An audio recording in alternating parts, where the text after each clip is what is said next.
Hello viewers, আজ আমরা জিওগ্রাফির একটি টপিক নিয়ে তোমাদের এই ক্লাসে আলোচনা করব।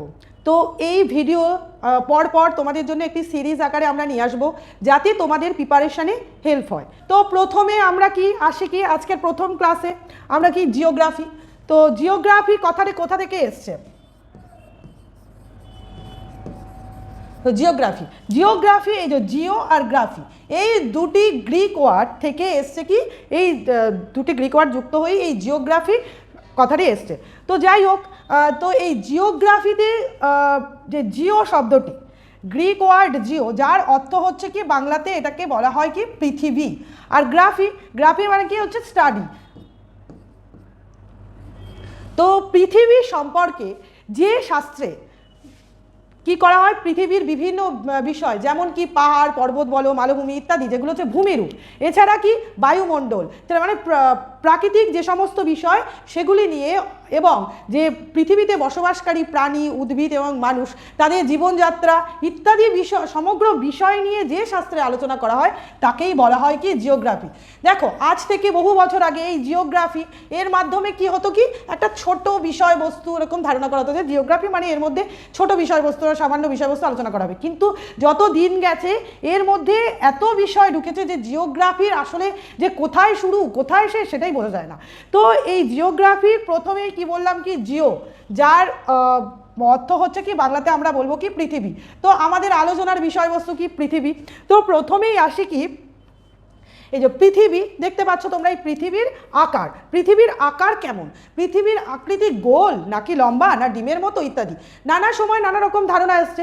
কিন্তু পৃথিবীর আকৃতি দেখা গেছে যে একটা সময় যে পৃথিবীর আকৃতি কি গোলও নয় লম্বাও নয়, ঠিক আছে, পৃথিবীর আকৃতি হচ্ছে কি পৃথিবীর মতো। তো এই যে যেমন দেখতে পাচ্ছ যে কোথাও কি উঁচু পাহাড় আছে, আবার কোথাও কি গভীর খাদ আছে। তো পৃথিবীরকে যে উপরিতল মানে ভূপৃষ্ঠ সেটা সমতল নয়, সমান নয়। তো এই পৃথিবীর আকৃতি যে পৃথিবীর মতোই, এটাকে বলা হয় কি একটা ওয়ার্ডের মাধ্যমে যেটাকে বলা হয় কি জিওয়েড, ঠিক আছে। এই পৃথিবীর আকৃতি গোলও নয় লম্বাও নয়, পৃথিবীর আকৃতি পৃথিবীর নিজের মতোই, এটাকেই জিওয়েড বলা হয়। আর একটি এখান থেকে তোমাদের কোশ্চেন একটা পাওয়া যায়, সেটা হচ্ছে কি পৃথিবীর আকৃতি এই যে গোলাকার নয়, আমি বলছি কি পৃথিবীর এই মাঝখানটা কি হয় একটু ফোলা, আর এই যে দুই দিক কি হয় চাপা। এই যে পুরো বৃত্তের আকার সেরকম বৃত্তের আকার নয়, এটা কি হয়ে যায় ঠিক, যদি আমি এটাকে বৃত্ত বলি তাহলে বৃত্তটা এরকম হবে, হলো না ঠিক, এই যে এরকম হবে বৃত্ত। তো কি হচ্ছে মাঝখানটা হয়ে যায় কি একটু স্ফীত আর দুই দিক হয়ে যায় চাপা, এটাকেই বলা হয় কি অভিগত গোলাকার। তো এই যে পৃথিবীর নিরক্ষীয় ব্যাস আর মেরু ব্যাস এক নয়, নিরক্ষীয় এই যে আমরা কি একটা বৃত্তের ব্যাস মানে এই যে কেন্দ্র থেকে কি হয়ে যাচ্ছে মানে মাঝখান দিয়ে যাচ্ছে, যদি এটা আমি কেন্দ্র ধরি তো মাঝখান দিয়ে যে রেখাটি যাচ্ছে এটাকে পুরোটাকে আমরা বলি ব্যাস। সুতরাং এই ব্যাস সমান নয়, নিরক্ষীয় ব্যাস আমরা দেখি কি বেশি একটু আর মেরু ব্যাস কম। তো যাই হোক, বুঝলে যে পৃথিবীর আকৃতি গোলও নয় লম্বাও নয়, পৃথিবীর আকৃতি পৃথিবীর মতোই, যেটাকে আমরা বলি জিওয়েড। এইবারে আমাদের মেন আলোচনায় আমরা আসি। আমরা আজকের আলোচনা করব কি অক্ষাংশ অক্ষরেখা এগুলো সম্বন্ধে। তো এই যে তোমরা দেখলে কি পৃথিবীর এই আকার, তো এই পৃথিবীর উপরে কোনো একটি স্থান কোন জায়গায় অবস্থিত হবে সেই বিষয়ে ধারণা, বা নির্দিষ্ট কোন জায়গায় কোনো একটা স্থান অবস্থিত, যে আমরা হুট করে সেখানে তো বলতে পারি না যে অমুক জায়গায় ওটা অবস্থিত, তো সেটা কিভাবে বুঝবো? তো তার জন্যেই কি আমাদের কিছু রেখা আমরা নিজেদের সুবিধার্থে কল্পনা করে নিয়েছি, যেগুলোকেই আমরা বলি কি যেহেতু কল্পনা করেছি, কারণ পৃথিবীর গায়ে কোনো রকম দাগ নেই, তো এই কাল্পনিক রেখাগুলোকেই আমরা নাম দিয়েছি কি অক্ষরেখা, কোনোটার নাম দিয়েছি দ্রাঘিমা রেখা। তো দেখো, আমি যদি এটাকে আমাদের পৃথিবী বলি, বা এটাকেই ধরছি আমি আমাদের পৃথিবী, তো এই পৃথিবীর এটাকে আমরা বলবো কি উত্তর, এটাকে আমরা বলবো উত্তর দিক, এটাকে আমরা বলবো কি দক্ষিণ দিক, এটাকে আমরা বলবো পূর্ব দিক, আর এটা হচ্ছে পশ্চিম দিক, ঠিক আছে। তো দেখো আমরা দুই দিক দিয়ে কিছু রেখা টেনেছি। দেখো উত্তর থেকে দক্ষিণ, উত্তর থেকে দক্ষিণে কিছু এরকম বাঁকা বাঁকা, আবার সোজা দেখো এরকম রেখা টেনেছি। আবার দেখো কি পূর্ব থেকে পশ্চিম বা পশ্চিম থেকে পূর্ব এরকম কিছু রেখা টেনেছি। তো আমরা নাম দিয়েছি এগুলো। উত্তর থেকে দক্ষিণে যে রেখাগুলো টেনেছি সেগুলোকে আমরা বলবো কি দ্রাঘিমা রেখা, আর পূর্ব থেকে পশ্চিমে যে রেখাগুলি টেনেছি সেগুলোকে আমরা বলবো কি অক্ষরেখা। তো এরকম অসংখ্য রেখা আমরা কল্পনা করেছি। তো কতগুলি রেখা আমরা কল্পনা করেছি, কি কি বৃত্তান্ত, এগুলো আলোচনা করতে করতে আস্তে আস্তে সমস্তটাই তোমাদের বলবো। তো আসি আমরা কেন এই রেখাগুলো আমরা এখানে কল্পনা করেছি, কেন? দেখো ভূপৃষ্ঠ, আমাদের এই পৃথিবী পৃষ্ঠের উপরে বিভিন্ন দেশ আমরা আজ দেখতে পাচ্ছি। এখানে অমুক দেশ আছে, ওখানে অমুক দেশ আছে, বা এখানে আছে সাগর, মহাসাগর, ঠিক আছে। তো এগুলো নির্দিষ্ট একটি স্থানে ঠিক কোন জায়গায় কোন দেশ, বা আমরা আজ কোনো একটা জায়গায় যেতে গেলে আমরা কি গুগল ম্যাপ ফলো করি, আমাদের সবার হাতে স্মার্টফোন আছে, আমরা গুগল ম্যাপে দেখতে দেখতে যাই। তো নির্দিষ্টভাবে ওই লোকেশান আমরা কি জানার জন্যেই আমরা এই অক্ষাংশ দ্রাঘিমা রেখাগুলি কল্পনা করেছি। দেখো আজকে তো আমাদের হাতে স্মার্টফোন, কিন্তু আজ থেকে তুমি 50-60 বছর আগেই কল্পনা করো না, তখন তো আর এই স্মার্টফোন ছিল না। তখন ধরো এই গভীর সমুদ্রে কি হতো, কেউ জাহাজ নিয়ে প্রাকৃতিক দুর্যোগের মধ্যে পড়ছে, কিন্তু ওই যে লোকেশান ওটা কিভাবে জানা যাবে? তো তখনই এই যে অক্ষাংশ দ্রাঘিমা রেখা বা অক্ষরেখা দ্রাঘিমা রেখার এই মানগুলো ক্যালকুলেশন করে ঠিক নির্দিষ্ট কোন জায়গায় ওই জাহাজটি অবস্থান করছে বা কি সমস্যার মধ্যে পড়েছে, তো সেটা ওই অবস্থানটা যদি নির্ণয় করা যায় তাহলেই আমরা জানতে পারবো। তো এই জন্যেই এই অক্ষাংশ দ্রাঘিমা রেখাগুলির ধারণা এবং এই অক্ষাংশ দ্রাঘিমা রেখাগুলির মাধ্যমে ক্যালকুলেশন করে নির্দিষ্ট কোন জায়গায় স্থানটি অবস্থিত সেটা নির্ণয় করা সম্ভব। তো যাই হোক, এইবারে আসি কি এই কতগুলি অক্ষরেখা আছে, কতগুলি দ্রাঘিমা রেখা আছে, এইসব বিষয়ের মধ্যে আস্তে আস্তে যাব। তো প্রথমেই বললাম কি পশ্চিম থেকে পূর্বে বা পূর্ব থেকে পশ্চিমে যে রেখাগুলি আমরা কল্পনা করেছি সেগুলি হচ্ছে কি সবই অক্ষরেখা। তো দেখো এবার আসি কি, এই যে অক্ষরেখাকে আমরা ইংলিশে বলি কি ল্যাটিটিউড। আর তোমাদের এই ভিডিও সম্পূর্ণই কি তোমরা বাংলাতেই, আমরা এই সম্পূর্ণ ভিডিওটি আলোচনা করবো, তোমরা বাংলাতেই সম্পূর্ণ ভিডিওটিই পাবে। তো আসি এইবারে ল্যাটিটিউড। দেখো আমি কি বললাম যে পূর্ব থেকে পশ্চিম, দেখো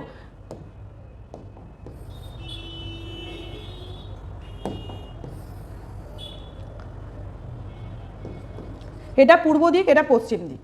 তো পূর্ব থেকে পশ্চিমে যে রেখাগুলি অবস্থান করছে সেগুলিকে আমরা বলবো কি অক্ষরেখা। পৃথিবী যেহেতু কি গোলাকার, তো অক্ষরেখাগুলি কি হয়েছে একটা বলের মতো। তোমরা একটা বল কল্পনা করো যে গোল করে যদি ওর চারিদিকে আমরা রেখাটি টানি তাহলে কি হবে, একটা বৃত্তাকার রেখা হবে। তো এইরকম বৃত্তাকার অনেক রেখাই আমরা পরপর কল্পনা করেছি, সবই কি এই পূর্ব থেকে পশ্চিম বা পশ্চিম থেকে পূর্বে এরকম বৃত্তাকার রেখা, যেগুলি দেখো এই ছবির মাধ্যমে ভালো করে বোঝা যাচ্ছে। তো পৃথিবীর উপর পূর্ব পশ্চিমে যে পূর্ণবৃত্ত, এগুলো দেখো এরকম হাফ হাফ নেই কোথাও, এরকম হাফ হাফ কোথাও নেই। তাহলে কি পূর্ণবৃত্ত যে রেখাগুলি কল্পনা করা হয়েছে সেগুলো সবই আমরা বলবো কি অক্ষরেখা। তো দেখো পরের স্লাইডে কি আছে, এই অক্ষরেখার সম্বন্ধে তোমাদের যে গুরুত্বপূর্ণ পয়েন্ট সেগুলো এখানে দিয়ে দেওয়া হয়েছে। দেখো অক্ষরেখাগুলো সবই কি দেখলে তোমরা পূর্ব থেকে পশ্চিমে বিস্তৃত, তাই তো। আর কি বললাম যে অক্ষরেখাগুলো সবই কি পূর্ণবৃত্ত। দেখো অক্ষরেখাগুলো সবই পূর্ণবৃত্ত। এবারে আসি কি অক্ষরেখার কোণের সমষ্টি। দেখো তোমরা জানো কি যদি এটা একটা বৃত্ত হয়, এবার পুরোটাই যে কোণ হয়, যে অ্যাঙ্গেল, যে কোণটা হচ্ছে সেটা কত ডিগ্রি, 180 ডিগ্রি হাফ হয়। তাহলে পুরোটা যদি এখান থেকে শুরু করা হয়, এইভাবে যদি শেষ করা হয় এখানে, তাহলে এই যে এখান থেকে শুরু করলে এটা হয় 180, তাহলে এই পুরোটা হয়ে যাবে কি 360 ডিগ্রি। তো দেখো কোণের সমষ্টি ওই জন্য এখানে দেওয়া হয়েছে কি 360 ডিগ্রি। অক্ষরেখাগুলির পরিধি কি, অক্ষরেখাগুলির পরিধি সমান নয়। দেখো কিভাবে বুঝবে যে অক্ষরেখাগুলির পরিধি সমান নয়।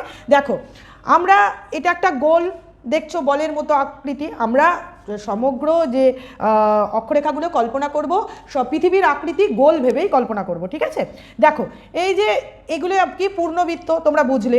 এবারে অক্ষরেখাগুলো দেখো যত, এটা আমি বললাম কি উত্তর দিক, এটা আমি বললাম কি উত্তর দিক গ্লোবের, আর এটা কি দক্ষিণ দিক। দেখো উপর দিক আর নিচের দিকে যতই যাচ্ছি আমরা কি এই দেখো এই বৃত্তগুলো ছোট ছোট হয়ে আসছে। তো এই ছোট হতে হতে এক সময় বিন্দুতে পরিণত হয়। উত্তর দিকে যাচ্ছি উত্তরে বিন্দু, দক্ষিণ দিকে যাচ্ছি দক্ষিণে বিন্দুতে পরিণত হচ্ছে। এবারে আসি, দেখো পরের পয়েন্ট কি আছে, পরিধি। তাহলে বুঝলে যে অক্ষরেখাগুলো সবই কি সমান পরিধির নয়, উত্তর দক্ষিণ, যতই উত্তরে যাচ্ছি ক্রমশ ছোট হতে হতে বিন্দুতে পরিণত হচ্ছে, দক্ষিণে যত যাচ্ছি দক্ষিণেও বিন্দুতে পরিণত হচ্ছে। এবার আসি কি, নিরক্ষরেখার নিরক্ষরেখার পরিধি হচ্ছে সবচেয়ে বেশি। দেখো তোমরা এই যে ছবিটা দেখলে, তো এই ছবির মাঝখান দিয়ে দেখো, মাঝখান দিয়ে যে রেখাটি গেছে, এই যে মাঝখান দিয়ে যে রেখাটি গেছে সেটাকেই আমরা বলবো, এই যে তোমরা এই ছবিটা আরও ভালো করে বুঝতে পারবে যে এই মাঝখান দিয়ে দেখো যে রেখাটি গেছে সেটার পরিধি সবচেয়ে বেশি। দেখো মাঝখান দিয়ে, এখানটা যদি আমি ধরি কি কেন্দ্র, তো এই কেন্দ্র দিয়ে যে রেখাটি গেছে সেটা কি পরিধি সবচেয়ে বেশি হবে। তো এর নাম দেওয়া হয়েছে কি নিরক্ষরেখা। দেখো এর পরিধি সবচেয়ে বেশি, এর নাম হচ্ছে কি নিরক্ষরেখা। তারপরে কি তোমাদের এটা বলেই দিয়েছি আমি, এই নিরক্ষরেখার মান হচ্ছে কি 0 ডিগ্রি। দেখো নিরক্ষরেখার যেটা মাঝখান দিয়ে গেছে কিন্তু পরিধির বিচারে আমরা দেখব কি সবচেয়ে বেশি, কিন্তু এর মান দেখব কি সবচেয়ে কম, মানে 0 ডিগ্রি। এবারে যত উত্তর দিকে যাচ্ছি, উপর দিকে যাচ্ছি, আমি একটু আগে বললাম বিন্দুতে পরিণত হচ্ছে, তো এর মান হচ্ছে কি 0 ডিগ্রি থেকে বাড়তে থাকে।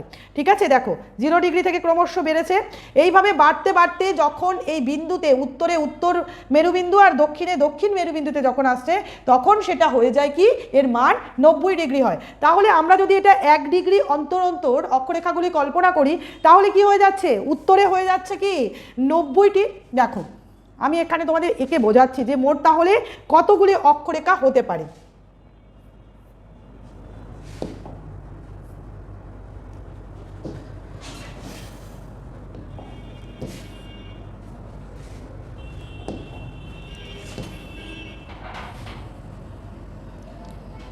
দেখো এটা যদি কেন্দ্র হয় তাহলে আমি কেন্দ্র দিয়ে যে সবচেয়ে বড় যে রেখাটি গেছে সেটার নাম কি বললাম, নিরক্ষরেখা, যার মান কি 0 ডিগ্রি, তাই বললাম।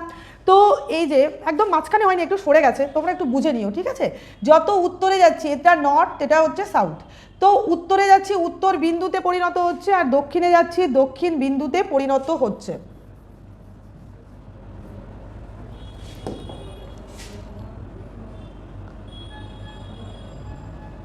দেখো মোটামুটি হয়েছে। তো এই যে আমি কি বললাম, এটা 0 ডিগ্রি, যত উপরে যাচ্ছি উপরে যেতে যেতে এখানে উত্তরে হচ্ছে উত্তর মেরুবিন্দু যার মান হচ্ছে 90 ডিগ্রি আর দক্ষিণে এখানে হচ্ছে 90 ডিগ্রি, তাহলে 90 ডিগ্রি নর্থ আর 90 ডিগ্রি সাউথ। উত্তরে কি আছে সুমেরু আর দক্ষিণে আছে কি কুমেরু বিন্দু। ঠিক আছে, তো নাম দিয়েছি আমরা। তাহলে এখানে ক্লিয়ার হলো যে মাঝখান দিয়ে যে রেখাটি গেছে সেটা হচ্ছে, তার নাম হচ্ছে নিরক্ষরেখা যার মান 0 ডিগ্রি, আর যত উত্তরে যে উত্তর বিন্দু উত্তর মেরুবিন্দু সেটার নাম হচ্ছে কি সুমেরু আর দক্ষিণ মেরুবিন্দুর নাম হচ্ছে কি কুমেরু। তো দেখো 1 ডিগ্রি অন্তর অন্তর আমরা যদি অক্ষরেখাকে কাউন্ট করি তাহলে কি হয়, তাহলে এইদিকে হচ্ছে 90টা হচ্ছে আর নিচে কি হচ্ছে এদিকে মানে সাউথে, মানে সব দক্ষিণে হচ্ছে 90 আর উত্তরে হচ্ছে 90, তাহলে 90 90 কত হলো 180টি, আর মাঝখান দিয়ে একটা গেছে যেটা 0 ডিগ্রি, তাহলে 1। তাহলে মোট আমরা যদি বলি কি যে অক্ষরেখা মোট অক্ষাংশ বলবো, মোট অক্ষাংশ মানে ল্যাটিটিউড, মোট ল্যাটিটিউড আমরা বলবো কি 181টি। এখানে কাউন্টটা ক্লিয়ার হয়েছে। পরীক্ষায় এখান থেকে কোনো সময় আমরা দেখেছি যে একটা কোশ্চেন এসে কিন্তু আমাদের এই বোঝাটা ক্লিয়ার হয় না বলে আমরা ভুল করে আসি। তাহলে যদি বলে যে টোটাল ল্যাটিটিউড কত, অক্ষাংশ কত, তখন আমরা বলবো কি মোট আছে 181টি। এবার যদি বলে কি অক্ষরেখা কটি আছে, মানে ল্যাটিটিউডনাল লাইন কটা আছে, তখন দেখো আমরা কি বলবো, এই যে 90, আমরা 90 বলবো না এখানে, কারণ আমরা এখানে দেখো বিন্দুতে পরিণত হচ্ছে, যেটা 90 ডিগ্রি বিন্দুতে পরিণত হচ্ছে, সাউথে 90 ডিগ্রি বিন্দুতে পরিণত হচ্ছে, তাহলে বিন্দু কি কোনো রেখা নয়, তাহলে আমরা কি করব তখন দুটি মাইনাস করে দেব। দেখো এই 181 থেকে আমি যদি দুটো মাইনাস করে দিই তাহলে কত হয় 179 হয়, তো 179, তাহলে 179 কি হলো আমাদের অক্ষরেখা। টোটাল যদি আমরা বলি কি ল্যাটিটিউডনাল লাইন, এ দেখো আমি এখানে রেখে দিয়েছি নাম্বার অফ ল্যাটিটিউড অ্যান্ড, এ দেখো ল্যাটিটিউড অ্যান্ড লাইন হচ্ছে 179, এটা ক্লিয়ার হয়েছে তোমাদের? কারণ কি দুটো এই যে বিন্দু, দুই মেরুতে দুটি বিন্দু আমরা কাউন্ট করব না যখন লাইন বলবো, ঠিক আছে? তাহলে 179 টোটাল নাম্বার অফ সার্কেল। যদি আমি বলি কি সার্কেল কটা, আমি একটু আগেই তোমাদেরকে বোঝালাম না, এগুলো সবই এরকম পূর্ণবৃত্ত হয়, এরকম পূর্ণবৃত্ত হচ্ছে, তাহলে এরকম সার্কেল হতে হতে এখানে এসে বিন্দুতে পরিণত হচ্ছে, তো তখনও কাউন্ট করব যখন এই বিন্দু দুটো আমরা কাউন্ট করব না, ঠিক আছে, তখনও হয়ে যাবে কি এই সার্কেলও হবে 179, মানে 179। এই 3টি পয়েন্ট আশা করি তোমাদের সকলের ক্লিয়ার হয়েছে। এবারে আসি কি নেক্সট স্লাইডে কি আছে দেখো, অক্ষাংশের এই যে কৌণিক মান কি হবে, কিভাবে পরিমাপ করা হবে সেটা দেখো। অক্ষাংশ হলো একটি কৌণিক পরিমাণ। নিরক্ষরেখার উত্তরে আমি একটু আগে তোমাদের যেটা পড়ালাম, যে দেখো এখানে আবার বুঝিয়ে দিচ্ছি, দেখো এটা হচ্ছে মাঝখানে, এটা কেন্দ্রবিন্দু, তো এখান থেকেই নিরক্ষরেখা গেছে, ঠিক আছে? তো এই নিরক্ষরেখা থেকে যে আমি যদি কেটে নিই, ধরো এটা একটা গ্লোব, ঠিক আছে, গ্লোবটাকে আমি এইভাবে কেটে নিচ্ছি, দেখো এরকম হবে। তো কেটে নিলে কি হবে, নিরক্ষরেখা বরাবর আমি কেটে নিয়েছি, এখানে কি হয়ে যাচ্ছে কেন্দ্রবিন্দু, এই যে কেন্দ্রবিন্দু, তাহলে এখান থেকে আমি বললাম কি এটা উত্তর, এটা দক্ষিণ, তো উত্তর বা দক্ষিণে কোনো একটা স্থান কত ডিগ্রি উত্তরে আছে, কত ডিগ্রি দক্ষিণে, সেটাই আমরা কি নির্ণয় করি। দেখো এখানে আছে পৃথিবীর কেন্দ্র বা নিরক্ষীয় তলের সাথে যে কোণ উৎপন্ন করছে তাই হচ্ছে অক্ষাংশ। ধরো কোনো একটা স্থান ভূপৃষ্ঠের উপর এখানে অবস্থিত, তো এই যে তল আমি বললাম নিরক্ষীয় তল, তো এখান থেকে কত ডিগ্রি কোণে অবস্থান করছে সেটাই হচ্ছে সেখানকার কি অক্ষাংশ। দেখো পরের স্লাইডে তোমরা দেখতে পাবে এটা, এই যে দেখো এইভাবে কোনো একটা স্থানের অক্ষাংশ পরিমাপ করা হয়। তো এইবার আসে দেখো এখানে একটা এক্সাম্পল দিয়ে বুঝিয়ে দিয়েছি, কলকাতা পৃথিবীর নিরক্ষীয় তল থেকে কত 22 ডিগ্রি 34 মিনিট কোণ উৎপন্ন করেছে, ঠিক আছে? ওই যে একটু আগেই আঁকলাম নিরক্ষীয় তল, ওখান থেকে কত এই যে 22 ডিগ্রি 34 মিনিট যে ওই কোণটা আমরা যদি মাপি, যে কলকাতা যেহেতু উত্তরে অবস্থিত উত্তর গোলার্ধে, তাহলে কত, ওই জন্য এখানে দেওয়া হয়েছে কি 34 মিনিট কোণে, এটা যে উত্তর দিকে অবস্থিত বলে তাই এটা উত্তরে হবে, এই জন্য এখানে দিয়েছি দেখো এই যে উত্তরে 22 ডিগ্রি থেকে 22 ডিগ্রি 34 মিনিট এই যে কোণ উৎপন্ন হয়েছে তার মান, ঠিক আছে? তাহলে কলকাতার অক্ষাংশ দেখো এখানে দিয়ে দেওয়া হয়েছে। তাহলে এটা তো নিরক্ষীয় তল বললাম। এবার এখান থেকে ধরো এখান থেকে দেখো এই যে পয়েন্ট, এখান থেকে ক্লিয়ারলি বুঝতে পারছো, এখানে সুন্দর করে দেওয়া হয়েছে, তো এই যে 0 ডিগ্রি নিরক্ষীয় তল, এখান থেকে দেখো কল্পনা করে কোনো একটা স্থান ধরো এখানে অবস্থিত, এইটা হচ্ছে 40 ডিগ্রি নর্থ, এখান থেকে অবস্থিত, দেখো যে কোণ উৎপন্ন করেছে। আমি একটু আগেই তোমাদের দেখালাম যে তল, তো এই নিরক্ষীয় তল থেকে কত, যেহেতু নর্থ, তোমাদের আরেকটা পয়েন্ট আমি এখানে বলে দিই, দেখো তোমরা সবই এগুলো ছোটোবেলায় পড়েছো কিন্তু এখন ভুলে গেছো, একটু বলে দিলেই তোমাদের সব মনে পড়ে যাবে। দেখো আমরা কি এটা হচ্ছে বলেছিলাম কি কেন্দ্র, তো কেন্দ্র বরাবর হচ্ছে কি এটা নিরক্ষরেখা যার মান 0 ডিগ্রি। তো আমরা উত্তরে নিরক্ষরেখা থেকে উত্তরে যে অংশটা সেটাকে আমরা বলবো কি উত্তর গোলার্ধ, আর যেটা দক্ষিণে অবস্থিত সেটাকে আমরা বলবো দক্ষিণ গোলার্ধ। তো এখান থেকে যে মানগুলো হবে সবই আমরা উত্তর লিখবো, আর যেগুলো এই দেখো নিরক্ষরেখা দক্ষিণে হবে সেগুলো সবই আমরা দক্ষিণে যে মানটা দেবো সেটা দক্ষিণ বলে লিখবো। তো যাই হোক, তো কলকাতা কি নিরক্ষরেখার উত্তরে অবস্থিত, তাই এখানে মান দেওয়া হয়েছিল কি 22 ডিগ্রি 30 মিনিট, দেখো 22 ডিগ্রি 34 মিনিট উত্তর। আচ্ছা, তোমরা তাহলে বুঝলে যে কিভাবে কোনো একটা স্থানের অক্ষাংশ নির্ণয় করা হয়, ঠিক আছে? দেখো এখানে এই ছবির মাধ্যমে দিয়ে এটা বুঝিয়ে দেওয়া হয়েছে। এটা হচ্ছে 0 ডিগ্রি, যে আমি একটু আগেই তোমাদেরকে বললাম 0 ডিগ্রি যে নিরক্ষরেখা বা নিরক্ষরেখা বরাবর যে তলটি পাচ্ছি সেটা তল। তো এই তল থেকে যদি আমি উত্তর দিকে দেখি, তাহলে উত্তরে ধরো এখানে কোনো একটা স্থান অবস্থিত, তো এখান থেকে আমি কি করব, এর কত কোণ হবে, তাহলে যে পরিমাণটা বেরোবে সেটাই তার মান, ঠিক আছে? অত ডিগ্রি অক্ষাংশ, ঠিক আছে?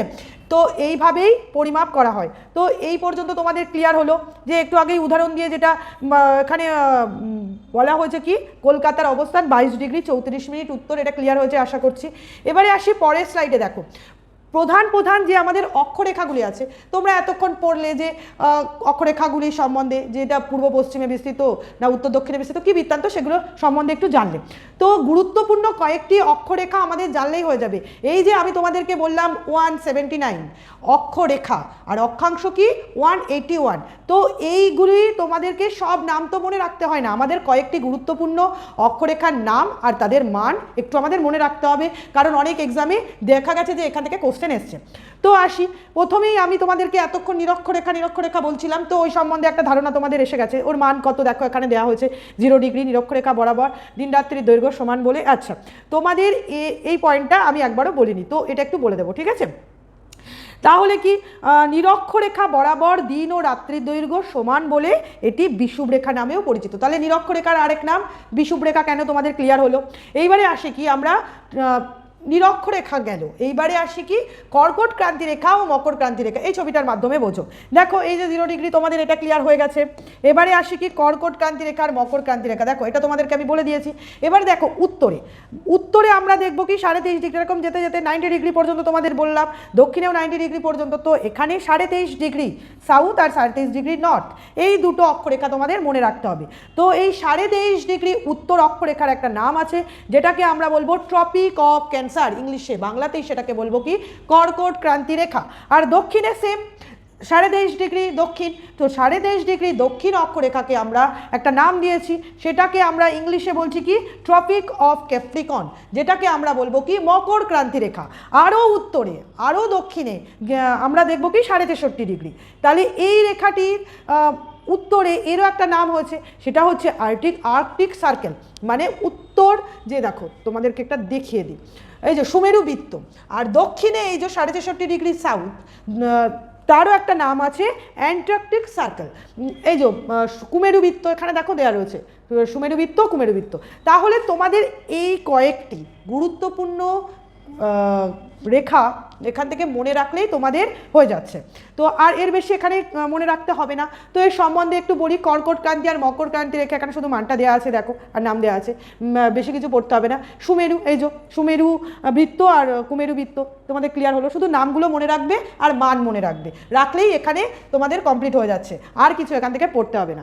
এইবারে তোমাদেরকে একটা বিষয় আমি বলবো, সেটা একটু তোমাদেরকে মনে রাখতে হবে। দেখো এই যে তোমরা গুরুত্বপূর্ণ অক্ষরেখাগুলি পড়লে, তো এই অক্ষরেখাগুলি ভিত্তিতে আমাদের এই সমগ্র পৃথিবীটাকে আমরা কয়েকটা তাপমণ্ডলে ভাগ করেছি, বা এটাকে উষ্ণমণ্ডল বা না কয়েকটি মণ্ডলে ভাগ করেছি। প্রথমটি হচ্ছে কি উষ্ণমণ্ডল, তারপরটি নাতিশীতোষ্ণ মণ্ডল, আর একটা হচ্ছে হিমমণ্ডল। তো প্রথমে আসি, আমরা কি 3টে তাপমণ্ডলে ভাগ করেছি। তো প্রথমে আমি তোমাদের কি এটা 0 ডিগ্রি নিরক্ষরেখা বলেছি একটু আগেই, যে এটা 0 ডিগ্রি। তো এই 0 ডিগ্রি আর উত্তরে এটা কি 23.5 ডিগ্রি, গুরুত্বপূর্ণ বললাম একটু আগেই, এটা 23.5 ডিগ্রি দক্ষিণ, এটা বললাম উত্তর, আর এটা বললাম দক্ষিণ, ঠিক আছে। এবার তুমি দেখো যে কি হচ্ছে, নিরক্ষরেখার উত্তরে 23.5 ডিগ্রি, এটাকে কি বললাম কর্কট ক্রান্তি রেখা, আর দক্ষিণে মকর ক্রান্তি রেখা। তো এখান থেকে এই পর্যন্ত কর্কট ক্রান্তি রেখা থেকে মকর ক্রান্তি রেখা যে অঞ্চল, সেটাকে আমরা নাম দিয়েছি কি উষ্ণমণ্ডল, ঠিক আছে। এবারে উপরে দেখো এই যে উষ্ণমণ্ডল, এটা তাহলে ক্লিয়ার হলো। এবার দেখো আমি একটু আগেই তোমাদের বললাম কি মকর ক্রান্তি রেখা, মকর ক্রান্তি রেখা এই যে মান কত 23.5 ডিগ্রি এখানে, আর এটা হচ্ছে কর্কট ক্রান্তি রেখা 23.5 ডিগ্রি উত্তর। তাহলে এই কর্কট ক্রান্তি রেখা থেকে এই যে 63.5 ডিগ্রি, এটা কি সুমেরু বৃত্ত বললাম, আর দক্ষিণে কি বললাম 63.5 ডিগ্রি কুমেরু বৃত্ত, তাই তো। এর মান হচ্ছে কি 63.5 ডিগ্রি দক্ষিণ, আর এটা 63.5 ডিগ্রি উত্তর। তাহলে এইবারে দেখো যে কর্কট ক্রান্তি রেখা থেকে সুমেরু বৃত্ত পর্যন্ত যে অঞ্চলটি, মানে এটা, আর এই যে দক্ষিণে মকর ক্রান্তি রেখা থেকে কুমেরু বৃত্ত পর্যন্ত যে অঞ্চলটি, সেটাকে আমরা নাম দিয়েছি কি নাতিশীতোষ্ণ মণ্ডল। আর এই যে 63.5 ডিগ্রি থেকে আমি তোমাদেরকে পড়িয়েছি কি 90 ডিগ্রি যে মেরু বিন্দু উত্তরে সুমেরু বিন্দু, আর দক্ষিণে কি 90 ডিগ্রি কুমেরু বিন্দু। তো এই যে তোমাদের 63.5 ডিগ্রি থেকে এই পর্যন্ত এই অংশটিকে আমরা বলছি কি হিমমণ্ডল। তাহলে তোমাদের এগুলো ক্লিয়ার হলো যে 3টে মণ্ডলে আমরা সমগ্র যে পৃথিবীকে 3 ভাগে 3টে মণ্ডলে ভাগ করেছি, সেটা তাপমাত্রার ভিত্তিতে। তো এই 3টে নাম হচ্ছে প্রথম বললাম কি উষ্ণমণ্ডল, তারপরে কি নাতিশীতোষ্ণমণ্ডল, দেখো নাতিশীতোষ্ণমণ্ডল যেটাকে ইংলিশে বলা হয় কি টেম্পারেট জোন, আর উষ্ণমণ্ডলকে বলা হয় টরিড জোন, এবারে কি আর শেষে হিমমণ্ডল, হিমমণ্ডল যেটাকে ফ্রিজ জোন বলে। এই যে এই অংশটা। তো এই তিনটে তোমাদের যে তাপমণ্ডলে আমরা ভাগ করেছি সেটা আশা করছি ক্লিয়ার হয়েছে। তো কেন এরকম আমরা তিনটে মণ্ডলে ভাগ করেছি সেটার একটা লজিক আছে, তো সেইটা নিয়ে একটু বলবো। দেখো আমরা জানি কি সূর্য এক জায়গায় অবস্থান করছে আর পৃথিবী ক্রমশ ঘুরছে, তাই তো? এবারে দেখো সূর্য এখানে, আমরা এটাকে এখানে কল্পনা করছি যে সূর্য এখানে আছে আর পৃথিবী এই জায়গায় ঘুরে যাচ্ছে। তো দেখো পৃথিবীর এই মাঝখানের যে রেখা যেটাকে আমরা বলছি কি 0 ডিগ্রি, 0 ডিগ্রিটা দেখো ঠিক সেম এক জায়গায় দাঁড়িয়ে আছে, তাই তো? এই যে 0 ডিগ্রি। তো এটা দেখতে পাচ্ছ যে সূর্যের সোজাসুজি একদম অবস্থান করছে। তো সারা বছর আমাদের বছরের যে 365 দিনই এই জায়গায় কি হচ্ছে, এই কর্কট ক্রান্তি বলছে, এই যে 0 ডিগ্রি মানে নিরক্ষরেখার উপরে সূর্যের যে কিরণ সেটা লম্বভাবে পড়ছে। আর যত দেখো মেরুর দিকে যাচ্ছে ক্রমশ কি সূর্যের কিরণ ক্রমশ বেঁকে পড়ছে, মানে তির্যকভাবে পড়ছে। তো তাই জন্যেই এর ভিত্তিতে আমরা দেখছি কি এই জোনটাতে কি হচ্ছে, এই 23.5 ডিগ্রি দক্ষিণ থেকে 23.5 ডিগ্রি উত্তর, এই অংশটা কি হচ্ছে সারা বছর যেহেতু সূর্যরশ্মি বেশি পাচ্ছে তাই জন্য এখানে কি উষ্ণতা বেশি, তাই এটাকে আমরা নাম দিচ্ছে কি উষ্ণমণ্ডল। তারপর যত দেখো এই জোনটায় যখন আসছি আমরা একটু বেঁকে সূর্যের কিরণ পড়ছে একটু বেঁকে, এই জন্য এটাকে আমরা বলছি কি নাতিশীতোষ্ণ জোন, মানে তাপ কম থাকছে তুলনামূলকভাবে, এখানে বেশি থাকছে বলে উষ্ণতা, তাই এটাকে আমরা বলছি কি উষ্ণমণ্ডল। এটা তুলনামূলকভাবে কম থাকছে যেহেতু তির্যকভাবে পড়ছে সূর্যের কিরণ, এটাকে নাতিশীতোষ্ণমণ্ডল। আর এই যে একদম মেরুর দিকে সূর্যের কিরণ তোমরা জানো কি ওখানে সারা বছর সূর্যরশ্মি পাচ্ছে না, এই জন্য এই যে 6 মাস দিন 6 মাস রাত্রি এরকম ব্যাপার আছে। তো এই জন্য এই জোনটাকে আমরা বলছি কি হিমমণ্ডল। তো এইভাবেই আমরা সূর্যের রশ্মির পতনের ভিত্তিতে 3 ভাগে ভাগ করেছি, সমগ্র পৃথিবীকে 3টি তাপমণ্ডলে ভাগ করেছি। তো এই পর্যন্ত আশা করি তোমাদের ক্লিয়ার হয়েছে। এইবারে আসি কি যে জায়গা থেকে তোমাদের কোশ্চেন আসে, দেখো এগুলো থেকেও আসে, কিন্তু তোমাদের যে প্রিভিয়াস ইয়ারের যে এক্সামগুলোতে যে কোশ্চেনগুলি এসছে সেগুলি থেকে আমি বলতে চাইছি যে বেশি কোশ্চেন যে জায়গাগুলো থেকে এসছে সেগুলো এবার একটু বলে দেব। দেখো তোমাদের আমি যে গুরুত্বপূর্ণ যে রেখাগুলি মানে কর্কট ক্রান্তি রেখা, মকর ক্রান্তি রেখা, তারপরে কি নিরক্ষরেখা, এগুলো পড়ালাম এবং বললাম যে এগুলো খুব গুরুত্বপূর্ণ। তো এইগুলোর ভিত্তিতে তোমরা দেখবে যে এক্সামে কোশ্চেনগুলো এসছে। তো দেখো আমি বললাম কি কর্কট ক্রান্তি রেখা, তো এটা যদি সমগ্র পৃথিবীর, এটা একটা সমগ্র পৃথিবীর ম্যাপ। এখানে দেখো তোমরা 0 ডিগ্রি একদম পৃথিবীর মাঝখান দিয়ে গেছে। দেখো এটা একটু বুঝে নাও তাহলেই তোমাদের ক্লিয়ার হয়ে যাবে। দেখো একটু আগেই তোমাদের যেটা পড়ালাম কি 0 ডিগ্রি, দেখো 0 ডিগ্রি পৃথিবীর একেবারে মাঝখান দিয়ে গেছে। তো দেখো তারপরে উত্তরে গেছে কি এই যে 23.5 ডিগ্রি কর্কট ক্রান্তি রেখা আর 23.5 ডিগ্রি মকর ক্রান্তি রেখা। এই যে 3টি রেখা এটি কোন কোন দেশের উপর দিয়ে গেছে তোমাদের একটু নামগুলো কষ্ট করে মনে রাখতে হবে, কারণ এখান থেকে এক্সামে কোশ্চেন এসেছে এবং ভবিষ্যতেও বোধহয় আরও যত দিন যাবে দেখবো যে কোশ্চেন এখান থেকে আসছে, কারণ এই নামগুলো একটু তোমাদের মনে রাখতে হবে। তো যাতে মনে থাকে তোমাদের এই ছবি দিয়ে তোমরা পড়বে, মানে ছবিগুলো বারবার দেখবে মনে থাকছে। তো দেখো এই যে 0 ডিগ্রি নিরক্ষরেখা কোন কোন দেশের উপর দিয়ে গেছে তোমরা দেখো এখানে।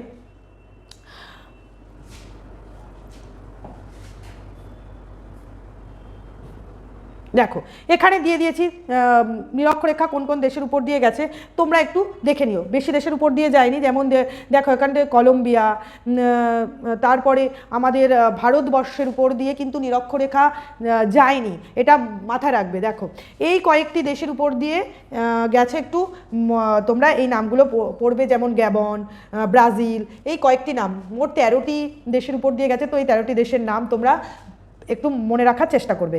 দেখো আমাদের এই ভারতবর্ষের অনেক নিচে দিয়ে কিন্তু এই নিরক্ষরেখা অবস্থান করছে, আমাদের ভারতবর্ষের উপর দিয়ে যায়নি, এটা কিন্তু ভালো করে মনে রাখবে যে নিরক্ষরেখা আমাদের ভারতবর্ষের উপর দিয়ে যায়নি। অপশানে ভারতবর্ষ থাকলে তুমি দিয়ে এলে, তাহলে ভুল হয়ে গেল। এবারে দেখো তাহলে এই দেশের নামগুলো একটু মনে রেখো। এইবারে আসছি কি কর্কট ক্রান্তি রেখা। দেখো কর্কট ক্রান্তি রেখা দিয়ে কোশ্চেন তুমি দেখবেই, মানে আমাদের যে কম্পিটিটিভ যে এক্সাম, যদি আমি বলি ওয়েস্ট বেঙ্গল পিএসসি কোনো না কোনো কোশ্চেন দেয়ই এখান দিয়ে।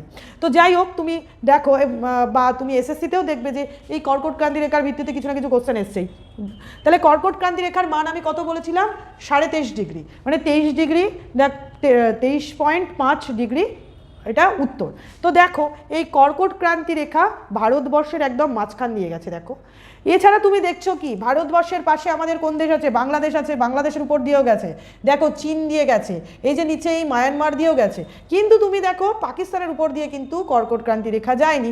তো এই দেশের নামগুলো একটু তোমরা ছবির মাধ্যমে মনে রাখার চেষ্টা করবে, ঠিক আছে? পারলে স্ক্রিনশট নিয়ে দেখতে থাকবে, বারে বারে দেখলে এই নামগুলো সবকটাই মনে থাকবে।